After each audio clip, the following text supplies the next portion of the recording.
Thank you and warm welcome. Please meet board member Jakob Stengel. Thank you, Liselotte. Welcome to this webinar hosted by Boards Impact Forum in proud collaboration with our strategic partners, FCG Group, GLA Piper, Prime Weber Shandwick, the Swedish Academy of Board Directors, Board Network, and Boardman from Finland. Next, please. We are very proud to present to you a very, very distinguished panel. First of all, we will have a keynote by distinguished INSEAD Associate Professor Martin Roll, followed by a panel discussion between Martin and two very experienced chairman and non-executive directors, Peter Ahlström and Lena Hofsberger, moderated by my colleague from Boards Impact Forum, Liselotte Engstam. Next, please. As you probably know, our theme for today is success across generations, leading family businesses, business boards with sustainable impact. It's very much down our alley of the Nordic Boards Impact Forum, in proud collaboration with the Climate Governance Initiative under the World Economic Forum. Very brief, well, you're hearing the introduction now.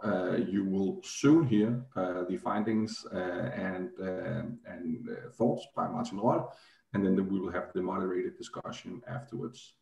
We do encourage you to share your experience on social media using the hashtags of hashtag Boards Impact Forum or hashtag Climate Governance.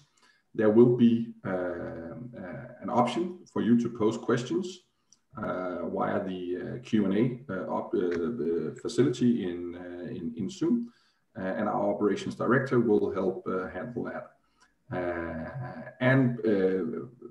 Finally, please do take this opportunity, either now or preferably later, to actually sign up and join the Boards Impact Forum. There are a number of links there, and we will share them with you afterwards as well. Next, please.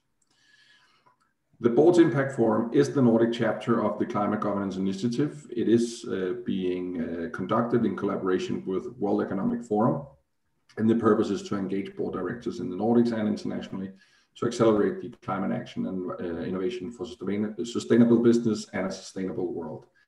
We will have surveys with report feedback to be shared. We will also have two upcoming seminars that we also hope to see you on.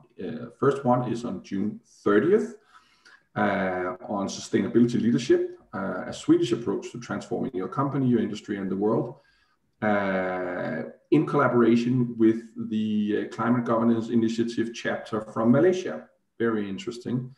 And on August 26th, we will have a panel discussion on the competence for strategic sustainable business. Next, please. And by this, I hand it over to Liselotte Engstam, our moderator for the day, who will introduce our speaker, Martin Roll, for you. Please go ahead. Thank you so much, and warm welcome everybody, and warm welcome also to our speakers and panelists. I'm so glad to be able to introduce Martin Roll to you. Martin and I actually met at INSEAD, and Martin is now an INSEAD Distinguished Fellow, specifically in this area of family business, where he supports the organization around that. He is a senior advisor to many companies across the world. He is also partly Asian and stationed in Singapore. We are super glad to have him. And almost as I didn't know it when we were at INSEAD, Martin is actually Danish, so he's also Nordic. So he will understand the dimensions between the Nordic and the rest of the world. So without further ado, Martin, warm welcome and thank you for joining us. Thank you, Liselotte. Thanks, Jakob. Thanks to all of you in the audience taking your time out here to discuss family business and sustainability. Truly a very, very exciting topic. Next slide. You will see a lot of content in the following 15 minutes. You will get a link in the end of my presentation where you can download it, and it will also be sent out by the board's impact forum. So don't worry about it. You will see a plethora of models and insights, and hopefully that's also going to instill some energy into our discussion. The reason why I find family firms fascinating is because you got very blurry lines. Think about Richard Branson, partly owned by the Branson family and a foundation. And what is really business? What is personal? What is Richard? What is his daughter, his son? What is all of it? And you find very often blurry lines, but that's also what excites me about family business. Next slide. Because family business is a force for a lot of things. First of all, it's a majority of the world's firms. They employ a lot of people. It's a large part of GDP, depending on where you are in the world. A lot of entrepreneurship, a lot of innovation, a lot of next generation energy involved with the complexity I'm going to come back to. There are family offices around it. And also what we're going to discuss today, kind of sustainable impact, whether that's philanthropy, whether it's technology, whether it's social impact and business impact, societal impact. That's why I find family businesses really are very, very fascinating on a global scale. So very, very excited to be here today. Next slide. Now, it's not easy to be a family firm. Imagine the first generation entrepreneur. He or she, very dedicated, got his or her personality completely embedded into it and created this magic company that grew over the years and his or her lifetime. Now, when the second generation comes in, how do you pass it over to the cousins, to your daughter, to your sons? Maybe you share it with your sisters, siblings. How does that dynamic play out? And it doesn't always play out well. They tend to manage it somehow. But again, we're getting a little away from the original founder, right? And in the third generation, that's a Chinese proverb here, that you see that the third generation, often not always, would actually drive the business into the fence or not be as successful as the first generation. The good thing is there's hope, because according to a couple of academic research papers, it's only 3 to 5% of the third generation companies that will move into the fourth generation. So of all the 100 that you saw originally throughout 3 generations, only a few percentage of them would actually survive. But once you do survive, you learn to renew yourself. And there's a big probability that you can actually stay on for a long time. And even here in the Nordics and across Europe and the world, we have companies that are very, very old. Next slide. So how do we manage a family firm? We need to kind of desiccate it today and get it into a couple of components. Here's a very famous model where you see there's a family first, who is the owner and who is working in the business. Think about the first generation entrepreneur. He or she is family, is owner, and works in the business. Now, once you get the next generation, or you got a brother and a sister and maybe another founder involved, you might be part of the family, but you may not be an owner, because you might not inherit the shares when you're 15 or 20 years old. You might even wait very long. And is it based on merit that even though you're not an owner, but you're a family, that you're going to work in the business?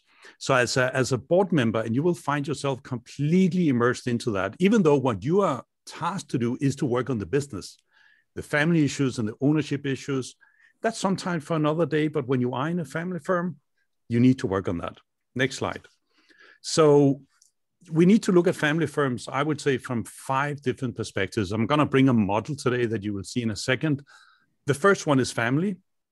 With that comes all the aspirations. With that comes, how does the family grow over the years? What are the values of the family? Where do we want to take it? What's our place in society?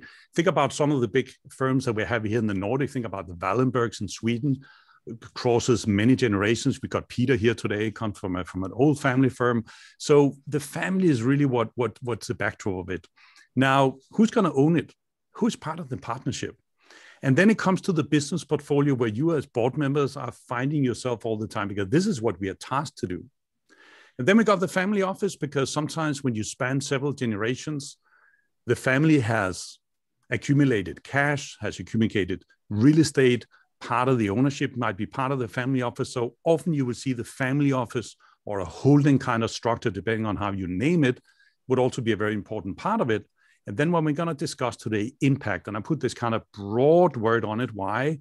Because you will see later, next generation, for example, are very involved with impact. So this could be a way to look at it. And if you go to the next slide, that's kind of my model when it comes to family firms, where on top you often find a very strong purpose, A lot of family firms, if not all of them, are at least originally driven by a very strong purpose. And they came out of a very societal attachment. We have it here in the Nordics. You look at the Danish, Norwegians, Finnish, and Swedish firm. There was a reason why they originally set their businesses up. And then we got to look at strategies for each of these different silos. And you're also going to look at stakeholders and brands and all that. So that could be somehow one way to look at a family business structure. And it's a model that I use very often when I work with family firms, not only here in the Nordics, but across around 40 countries every year. Is a good way to get into the discussion, because each of the family firms, they have their own intricacies. So you need to kind of look into the different details in terms of where the firms are. Next slide. So when it comes to family firms, there are a lot of dilemmas and there are a lot of challenges, and you face that as board members right on the first day on the job, because first of all, it's about growth, but it's also about family harmony. And think about the first 2 points when it comes to the family. The family, I mean, the family interest could actually dictate business strategy, but is that the best for the business or is it for the family? It could also be the corporate strategy is so strong sometimes because you might have a very strong founding entrepreneur or a bunch of entrepreneurs, owners in the family that are very strong, but is it really what's in the interest of the family? Which could be longevity, which could be certain values, footprint in society, things we do, things we don't do.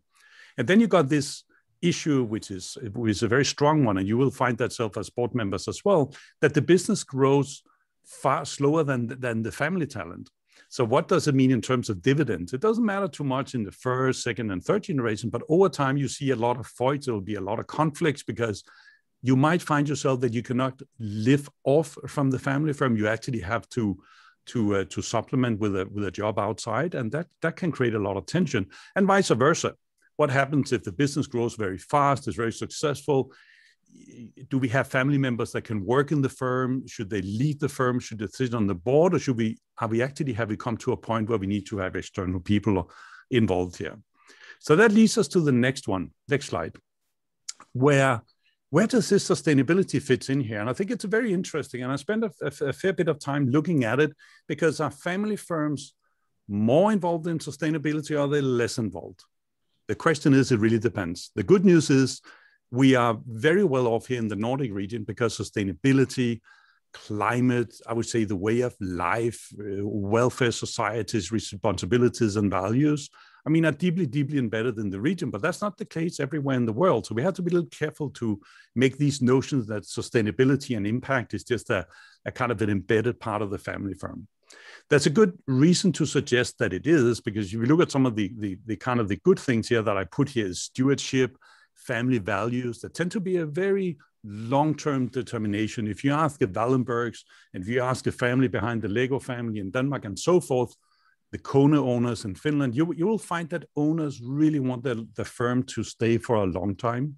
And where you have that kind of long-term mission, that also means that you're very dedicated to be around as a good corporate citizen in society. And you came from that local society in the first place, even though you found yourself being a very global firm by nature, and you're institutionalized and you have a lot of professional people on board.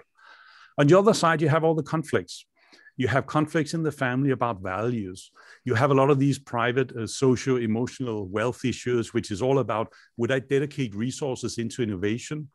Would I take a kind of a short-term haircut in also to get the upside in the future? Because I might need that dividend right now. I might want to share it with my kids and I don't like my brother. You see, you have all these conflicts, and sometimes that can kind of hamper the intention to go into sustainability, because sustainability is not necessarily free of charge.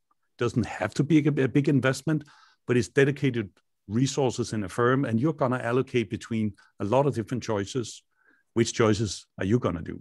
So my point is here, as a board member in a family firm, I mean, it's not pretty all the time, and you're going to navigate yourself not only on the business issues, and remember that in the middle of my model, because that's basically what we hear as a board member sitting on the board. We're working in this vertical. I'm part of this firm. We're in this industry. These are our segments. This is where we operate. But often you have all these kind of inherent, emotional, much more invisible signals and drivers and conflict that you're also going to navigate when you work with that. Two perspectives. Next slide. The first one is that there's a good reason to suggest in a lot of family firms, think about it, they got the name on the back of the product. Think about the Taschencher champagne here. You have it around the world because a lot of different companies look about Lavazza or Ili coffee from Italy. You got the family name stamped on the product. And I can guarantee you, whether you are kind of the older generation from the first generation or whether you're kind of the younger siblings, if you got your family name stamped on the product and the service and the solution and the company door, there's strong evidence to suggest that you really want to keep it up. And of course, as sustainability being such a strong driver, your reputation is on the line. And I think that driver is a very strong one that suggests that people will keep it up. The second one to think about as a board member, next slide, is to think about the next generation. Liselotte mentioned that I have a role at INSEAD. I'm a distinguished fellow there. Part of my job at INSEAD is to mentor a lot of our next generation family members. And I probably meet more than 100 to 150 next generation students at INSEAD and alum, by the way. And what I see is next generation do want to come back to the family firm, but just in the last 5 years, I've seen the change. They want to come back, but they want to come back if it's in a sustainable way. This kind of sustainability, humanity, society, the kind of the political reasons, the world at large is very much at the notion of the next generation. And often they want to have a say, they want to have a seat at the table. And part of that is not all about impact. And they often ask me about impact. Martin, how do I drive impact? Is it back in the firm in Israel? Is it returning to Canada? Or should I set up my own company? And I often encourage them and said, wait a minute, on the backbone of that huge enterprise, and I know you got those issues with mom and dad and your two uncles, because it isn't easy all the time to come back as next gen. Why don't you bring impact in? Why don't you make that your mission and you're working on it? I know technology is changing in your company because I saw that from the public news here, but why don't you bring that in? So what I'm saying here is not that the senior generation, the owning generation is not into impact. They are, and they're very powerful. And by the way, they got the vote. And they will vote with their hands and the money and the seniority. But as a board member, don't forget to make those alliances with next gen. And next gen is not only like a 20, 30-year-old. I mean, you can still be in your 50s and being next gen, waiting in line to get the key to the car. So you could actually forge some very strong alliances here. Next slide. So it isn't easy all the time. And I think a very humble quote here from the late Kamrat here. There will be mistakes. So how do we mitigate it? How do we structure it? Next slide. Try to look at this governance model. In the middle, you'll find yourself. The blue is kind of the operating company. In the middle of it, there's a chair, the board of directors, and this is where you're going to find yourself. Maybe on one board, maybe on several boards. Now, what is so special about a family firm is that you have all these family members, and they are on the left-hand side. You see, and they could be very big. They could be so big so they have their own assembly. They have their own council, which is a subset of the large family, and it's not only about being maybe 30 people or 100 people. I mean, look at Wendel, which is one of the sponsors of our center at INSEAD. They have more than 1,600 shareholders. It's one of the old steel manufacturing families in France. They're now completely out of industry, but you need to have a subset of that. Then you got your committees and Next Gen Academy, all of that. But they're going to be responsible, and they're also going to own, and they're going to kind of navigate in what you do as a board member in the middle. And of course, you got the CEO, the management team, and all of that.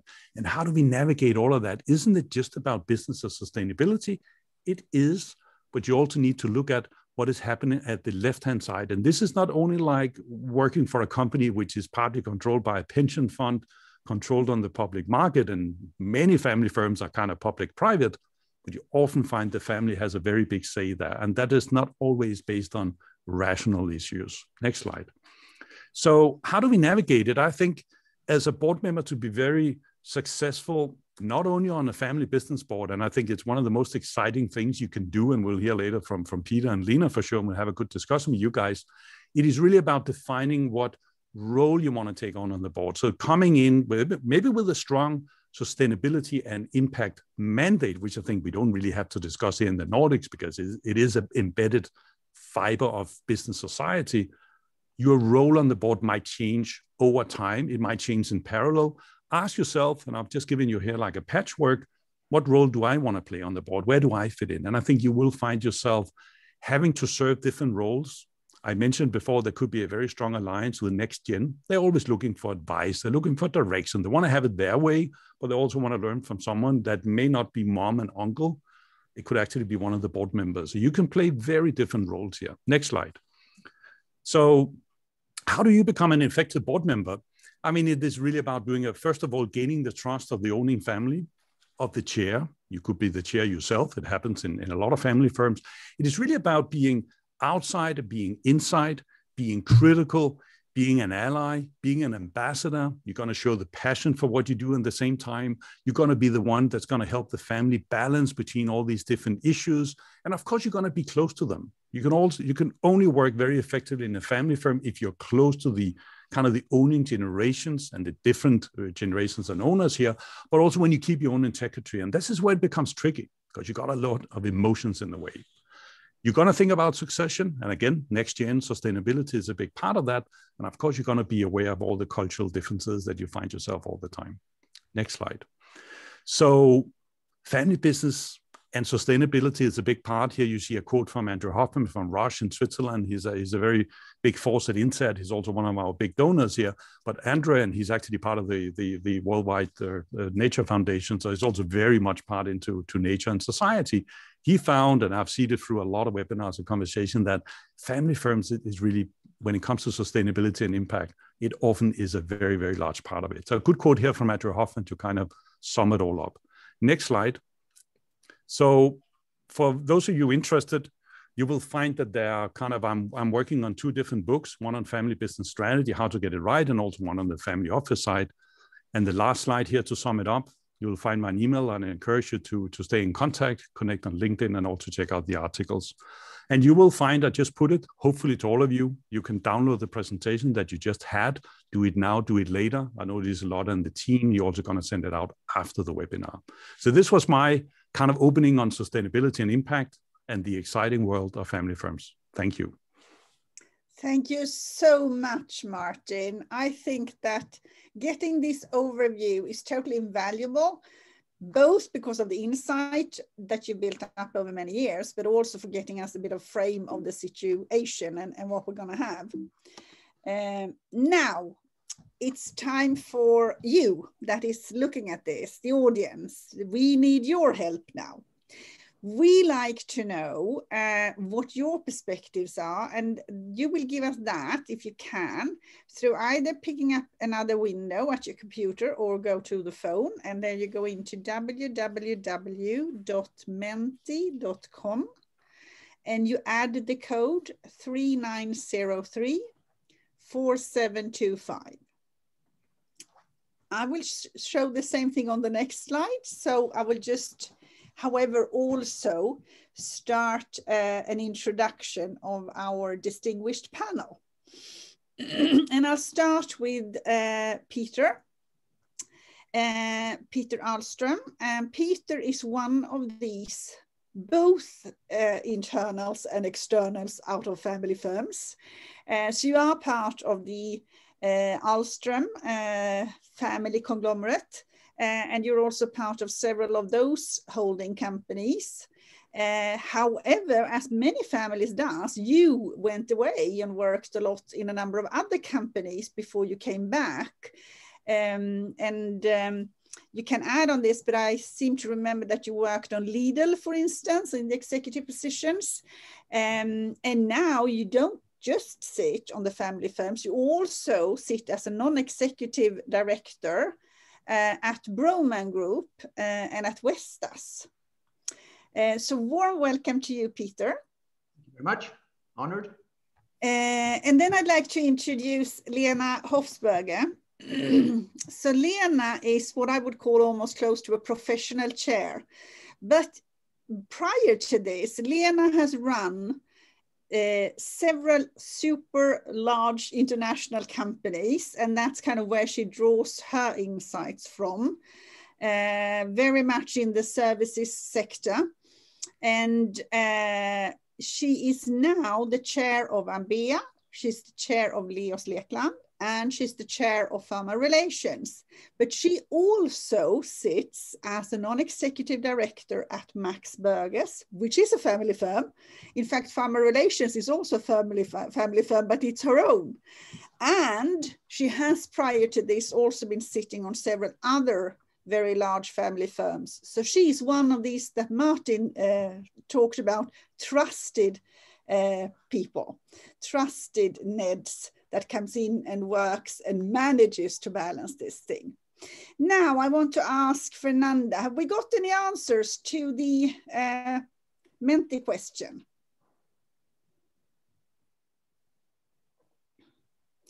Thank you so much. So this is interesting and it keeps changing a bit. So the different areas that seems to be a bit more is that it fulfills the business purpose. It ensures renewal and corporate growth. And don't we all need that when everything is changing so much? And then, very interestingly enough, the reputation of both the company and the owners is at stake, which is, you can say, much more at stake on these companies. You can also say that engaging the younger family members comes up, and contributing to a better world, doing it just because it's right, is also there. So I want to start with actually just asking our panelists to comment on this first. Would you care to start, Peter? Is there something here that surprised you, or is it something that confirmed your perspective? Thank you very much. And thanks also to Martin for your presentation. It was hard in just selecting 3 of these. and so, but I had, of those top, I had the reputation, which is for me also like on a daily matter. I always have to think about the reputation. It's not my own, but due to the company, and we have 400, we are almost 400 family members in the company. So I need to take extra caution about this part. This fulfill the family business purpose I think is really a crucial thing, and we will get back to that also. It's very that you have an ambition and you have a clear plan. What do you really want, and try to crystallize it both for yourself and for the family, but also then to communicate it further on.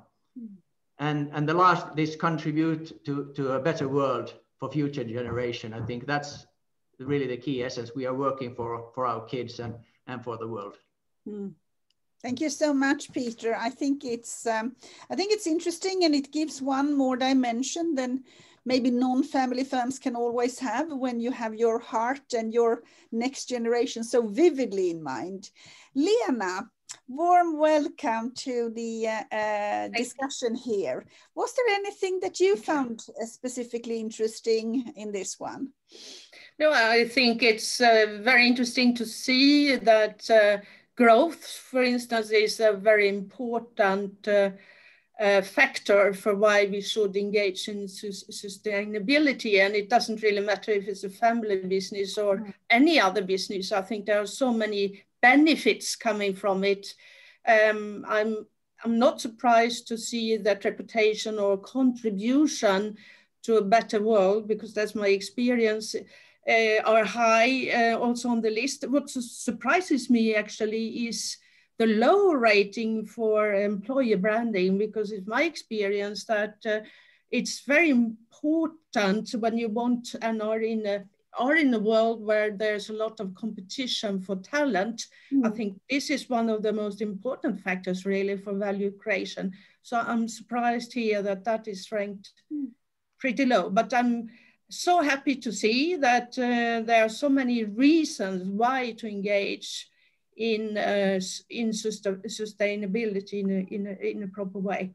Right. Now, I thought it was interesting that Martin concluded his presentation, and I think I'm sure he's right about it, but it's not so that family businesses are necessarily much better than other businesses when it comes to sustainability and how it's integrated in the business. Because I think that success in this area, whether it's family business or any other business, is that it is a logic approach depending on what type of industry and what type of company you are. If it's really logical to work very hard with sustainability, then the gains are very big, and companies are really engaging and going on such a trip. So I think the business logic is very important here. But I think it's also interesting because it's like business logic where sustainability has one area of it. So I wanted to ask you about this, to have a sustainability focus. Can you say something on how you have experienced that it can help a bit on the renewal or the growth, or for that matter, the reputation? Do you have any examples of that? Do you want to comment, Peter? Can you please pass it over first to Yeah, sure. I have to rephrase. Absolutely. Lena, so if you think about how sustainability have helped some of your businesses that you've been working with, family businesses, in terms of growth and reputation?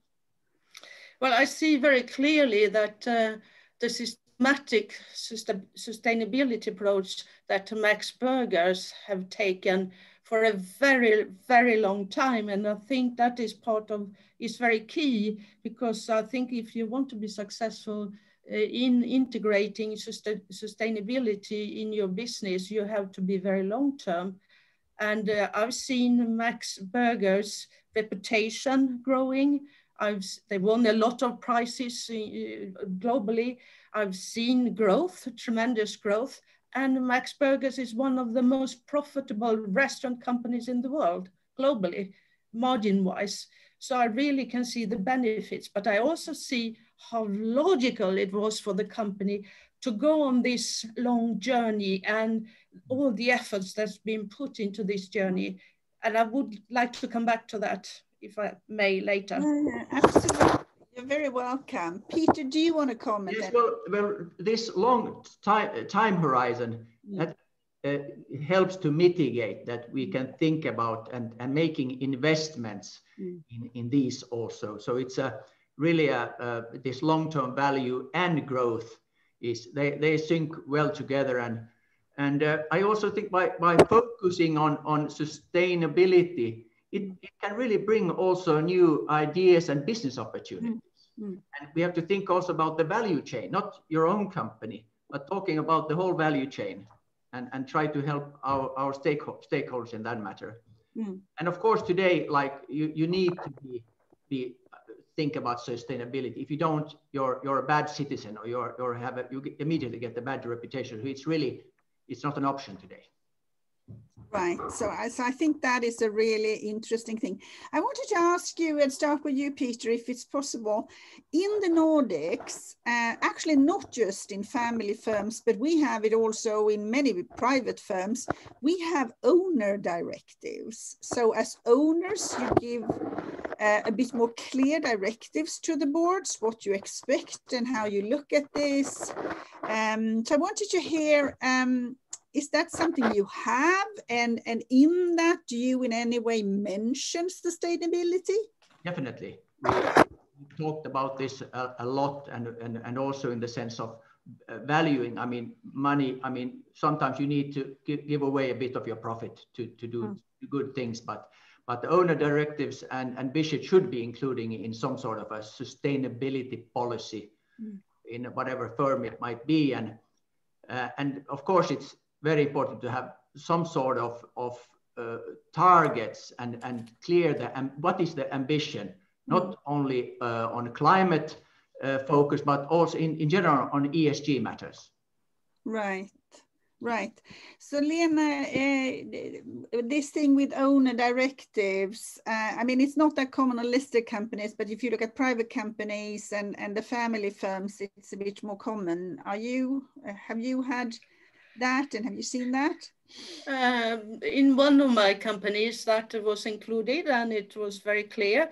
But in the company Max Burgers, which has really worked extremely harder than any other company that I know of for so many years, for so many decades, we don't have an owner's directive, but it's very clear without that owner's directive that that is an overriding ambition. So it doesn't always have to be so formal as a document. Yeah, and I'm kind of thinking, I think I've heard you mention that your owner's directive, you can get a phone call in the late evening as an owner directive.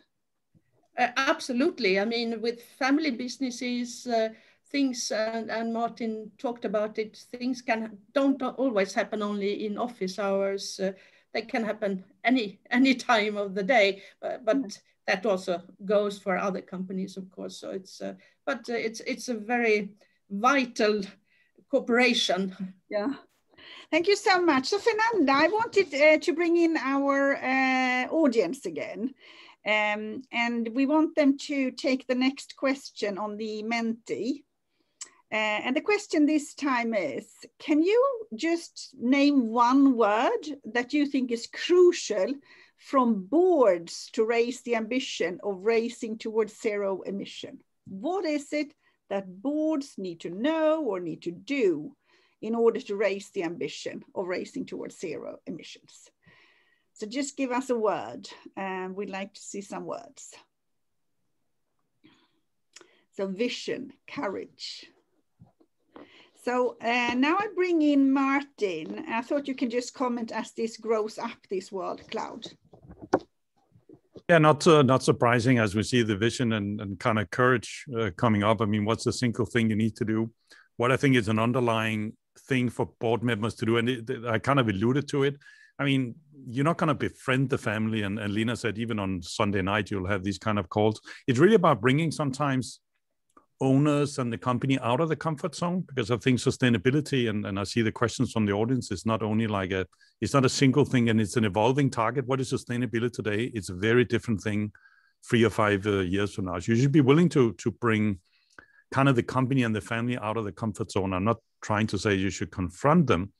And you see the word here now is changing a bit, future and innovation. That kind of alludes more on technology and processes, the way that we use resources, right? Purpose and vision kind of went away a little here. We see future innovation, vision came back here.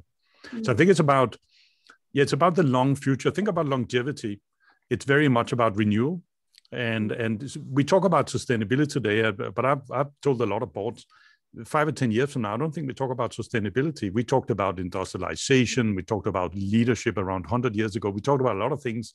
But if you're a 200-year-old company, I know Ahlström, Peter's family background goes way back. You've been through so many things in history. So sustainability right now is one thing, but it has to be part of renewal. So it's about having that.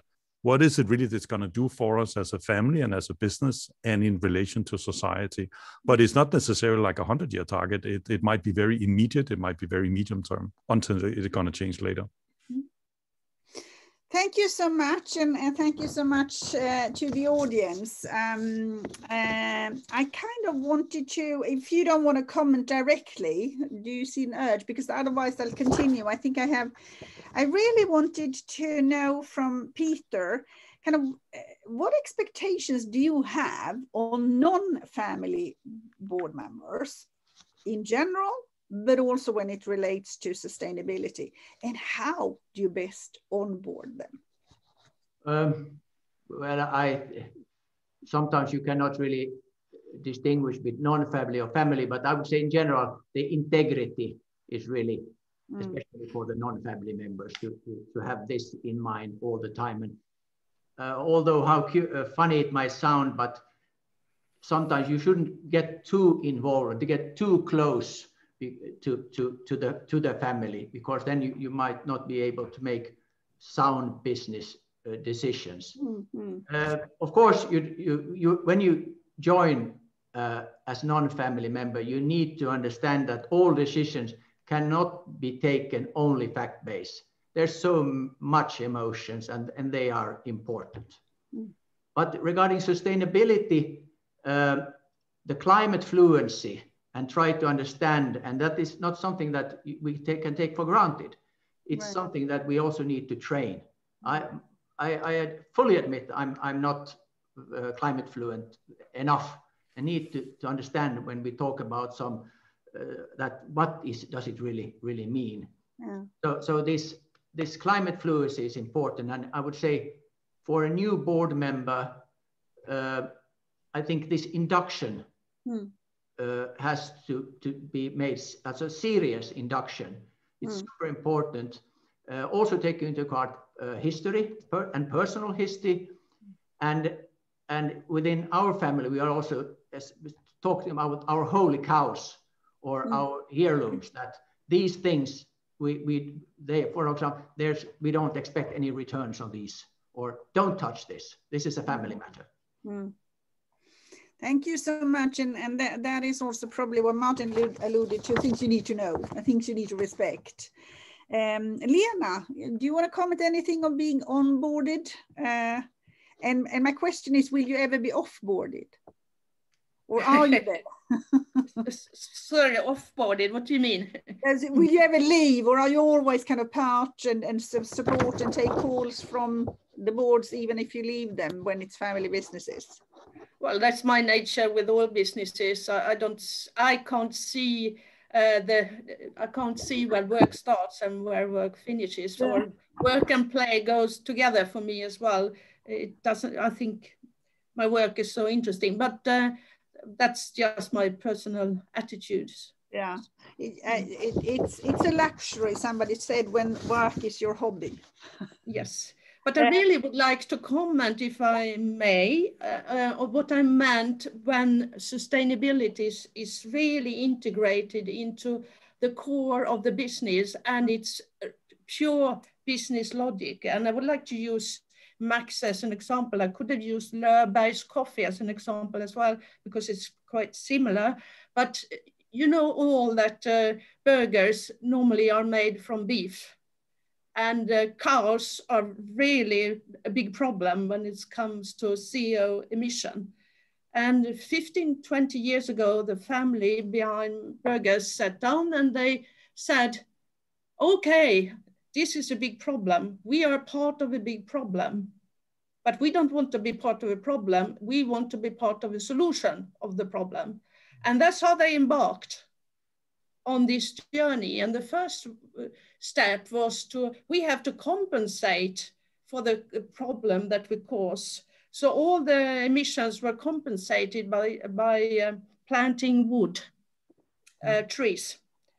But the next step was to say, well, if we can reduce the ratio of beef-made burgers to half, then we have halved our problem. So during the past 15 years, we have worked on that. And for one of the steps was to introduce a plant-made burger.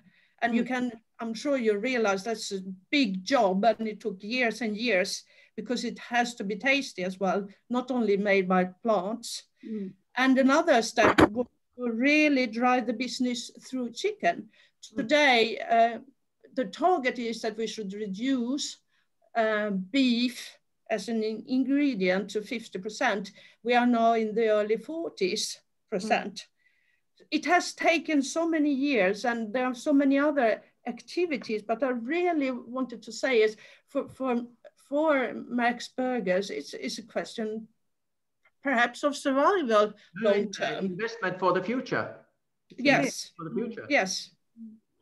I think that's one. And then I really think that working with sustainability, that adds a lot of value, and it works. So today it's integrated in everything we do. When we plan a menu, when we make a change of the smallest thing, of course, sustainability is integrated.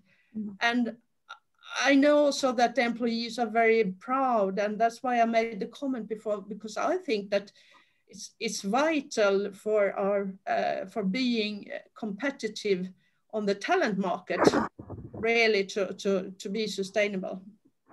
Right. So I wanted to bring in Cecilia to hear, do we have any questions in the Q&A, Cecilia?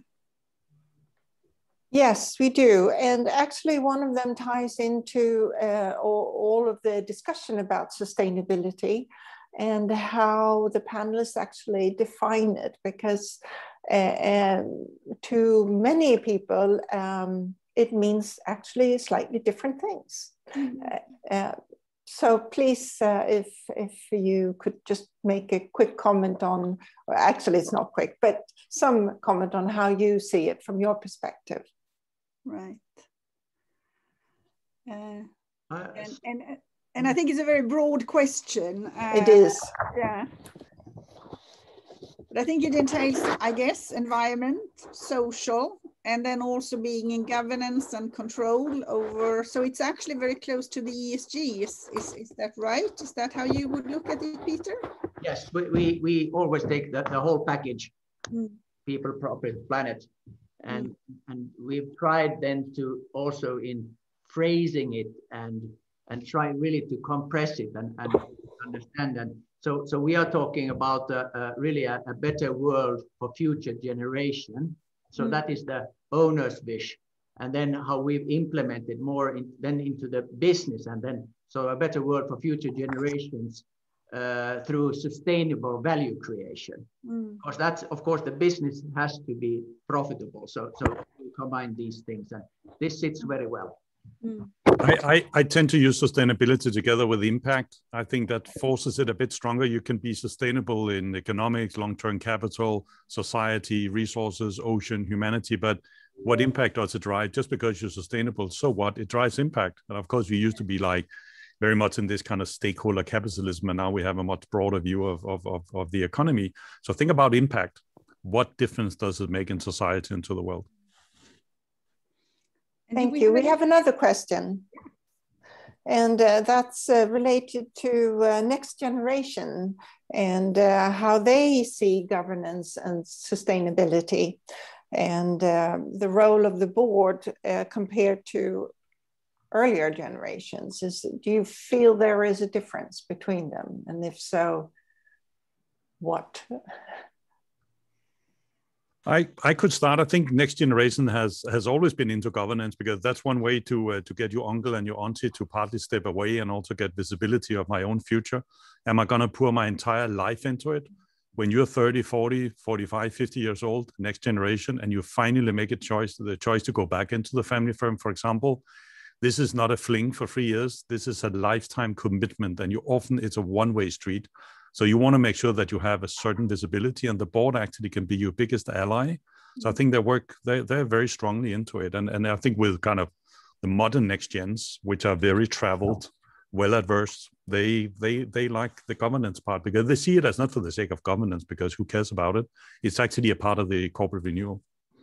I would say it's really a great way for next gen to get in, and really a challenge. And our next gen, they made a challenge to the whole family in a non-plastic week. It sounds, but if you imagine, if going to a grocery store, so much is packed today in plastic. I mean, it was really a eye-opener and that was really came not asked, it came automatically from them. It was really inspiring. Very good, very interesting. You could also argue very briefly that, I mean, as next gen, you have 3+1 roles to play. The last one, the one is not to join the family business at all. Then you can either be operative, you can sit on the board, or you can become a responsible owner. Maybe in the past, you just joined the business and we know you started as a junior janitor in the warehouse. But today, when you sit on the board or you become a responsible owner, look at the Lego family. They only have one representative from the family on the board. The rest of it are all professionals. Maybe that's where you can drive real impact by not only being operative, but maybe sit on the board or becoming a responsible owner. That might have changed slightly in the mindset of the next gen. Right. So I actually wanted to bring in back Fernanda. We need our audience here again. So now we want to ask you on the Menti, if we can get that, Fernanda, what you can do as individuals, either because you sit on a board or you can help a board understand. So what can you do to raise the ambition on the climate change transition from the board perspective? So it's particular to the board perspective. Think about that. So we'd love to see if you have some input for us here. What do you think you can do to help raise the ambition on the climate change transition? And meanwhile, we will start to see things coming up here. I wanted to go back and then ask Lena. I know that you also work with private equity. So I just wanted you to comment on, what do you think family boards can learn from private equity and vice versa? Well, I think the ideal would be to combine family businesses and private equity, because I think those are the two best owner forms that I have experienced. And that is also very often what happens when private equity goes into family firms, take over part of the equity, and they work together. I think when it comes to sustainability, I think that family firms have the advantage of taking a longer perspective, and sustainability is a long perspective work when it really is extremely successful. I mean, it's about 10, 15, 20, 30 years. That's where you really see the fantastic payoff that I was referring to from Max, but I could also talk about other companies. So I think their private equity as owners are not really on the same playground, because their perspective is shorter, 5-10 years. But together, I think these two owner types create magic. Yeah, Peter, go ahead. If there's just a few 30 seconds more for, I mean, part of our group also is private equity in private investments. And I would say earlier the PE business was always to buy cheap, develop and sell high. But today I think you can change the model also and as you are in might have experiences to, let's say, buy dirty, and people where you see there is a possibility for sustainability and sustainable change, and then try to gain out of that. So sell clean. If you understand what I mean. And it's quite clear that's on the top of the agenda of private equity companies. Sustainability is one of the two top items. The other one is digital change. Yeah, thank you so much. I just wanted one last 30-second comment from Peter and Lena on what we're seeing here, or if there are things you think we should add. What can we do to raise the ambition on the climate change transition from the board perspective? Lena, you start, I read. Well, what I would like to raise is that I think it's, and I think that's a very good and important point, I think it's very profitable to work with sustainability of all types. It really pays off. And I'm glad that that is the case, because there's no, from that point of view, there's no reason why you shouldn't. I'll try to really phrase it so really to have a clear communication then to the operative business. I think that's important, and make a clear follow-up. Yeah. And which actually goes back to this thing around the definition. I mean, you have to find your own agreement across. What is it that's important? Thank you so much, Peter and Lena. It was great to be having a chance to follow your perspectives, and also thanks to the audience. I wanted to have Martin give us the last couple of minutes to kind of conclude now, if you can. Oh, so much has been covered, so it's kind of good to give it a shot here. I think we covered a lot of good grounds here. Think about the Nordic governance model as a backdrop of all of it. I think we are in a very good place. The problem is, or the challenge is, how do we frame it? Are we at the beginning of the journey? Are we in the middle of the journey? Are we kind of the latter part? Sustainability and impact, of course, is a big theme in Nordic, as it is everywhere in the world. I even see some of the questions from the Q&A with NextGen and sustainability and impact. So I think there's a lot of things to be done. We saw in the beginning that purpose, renewal, and reputation were kind of big drivers. So how do you as a board go in there? I think you need to dare to change. And this is what is critical serving on a family business board, because maybe in contrast to a kind of an ordinary public listed board, you have more emotions in the way. And emotions are probably one of the strongest drivers of change, but it is also a source of conflict and mistrust and all of that. So you really need to navigate very carefully if you want to bring in, if you want to enhance further You don't want to just be the echo camper for the founding or the owning family. You also want to be the best critic, the critic that they know then that when the chair calls you up, that you might even contrast the chair and say, I think this is not good enough. I think you need to elevate the game and all of that. But at the same time, you also need to be kind of a catalyst for change. And I think very often in family business boards, you need to deal, and that's difficult. You need to deal with the elephants in the room, and we have elephants on all boards, and people are playing different roles here, because you have two things in the family business board. You got the agency cost, which is really what priorities would I make because I have the power to do it, and also this socio-emotional wealth perspective that I alluded to in terms of how would I prioritize just behalf of my own family and not with my uncle and my aunt and my siblings and all of that. So that can sometimes coming in the way here.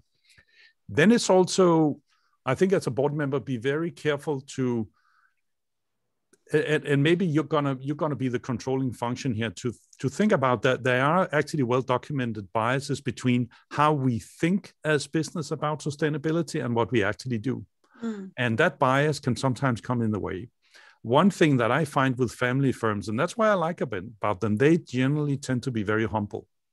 And you might actually want to elevate that conversation, because business families in general, because of wealth, because of security, because of tax, because of a lot of issues, maybe political past, anything, they tend to be a little more quiet about what they do and what they are up to. They just do it.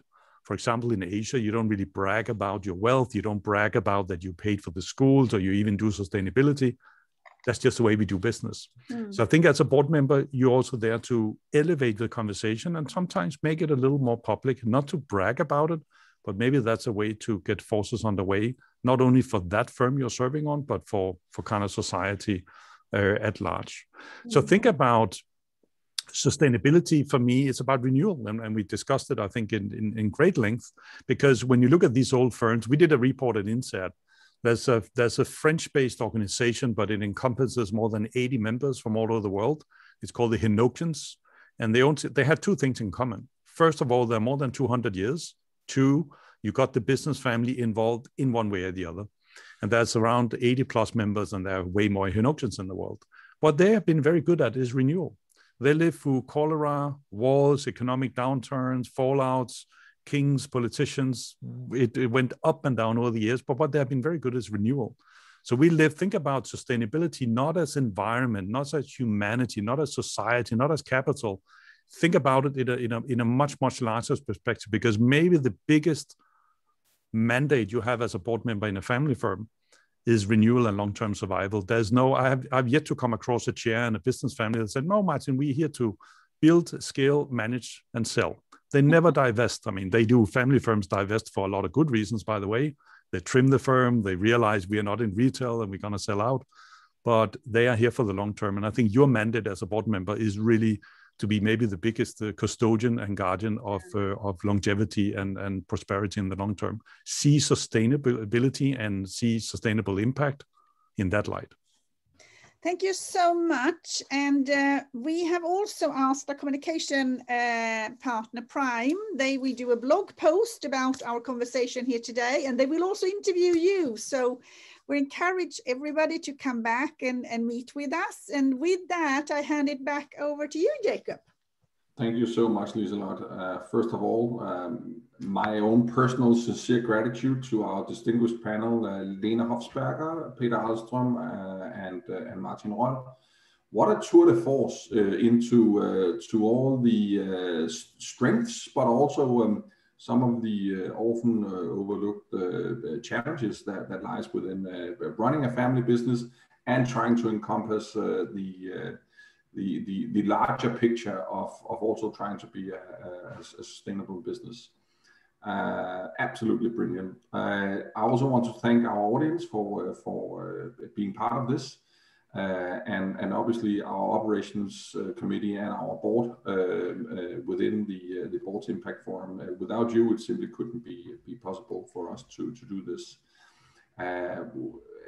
You probably know our business model is depending on sponsorships and grants, and we are absolutely in depth of gratitude to our strategic partners, FCG Group, DLA Piper, Prime Weber Shandwick, the Swedish Academy of Board Directors, Boardman, and Board Network. Thank you so much. Please, the last slide. Because on the last slide, I would like to reiterate what I mentioned in the beginning. We do hope that if you haven't already, please sign up as a member or supporter to the Boards Impact Forum. It's on boardsimpactforum.com/join us. Also, please, if you like, follow us on the communication channels of LinkedIn and Twitter. And finally, I want to draw your attention to two upcoming webinars on June 30th on sustainability leadership, which we join in collaboration with the Climate Governance Initiative chapter of Malaysia. So we're looking very much forward to that. We will, among others, have Henrik Henriksson, the CEO of Scania, and also on the board of Electrolux, and Elaine Wiedmann-Grunewald, who's the a board member of Sweco, and a former chief sustainability officer of Ericsson present. So looking very much forward to that. On August 26th, we will have another very interesting webinar on the competence for strategic sustainable business with Lisa Kingo, who is, among other, a board member of Sanofi, Arne Karlsson, who sits on a number of boards and is also the chair of the Swedish Corporate Governance Committee, and Mette Morsing, who is a professor and actually heads up the UN Global Compact academic initiative. So very, very strong panel. We are looking very much forward to that. So for me, thank you so much. And I want to end up with the note of gratitude and thank you to you, Liselotte. You are the driving force behind the Nordic the Boards Impact Forum, and you put in so much time, energy, and effort to it. So huge thanks for making that possible to all of us. Thank you so much. You are muted. There you go. Thank you so much to all of the audience, and a special warm thanks to Martin and Lena and Peter for sharing your experiences. Thank you. Thank you. Have a great rest of the way and hope to see you on June 30th. Take care.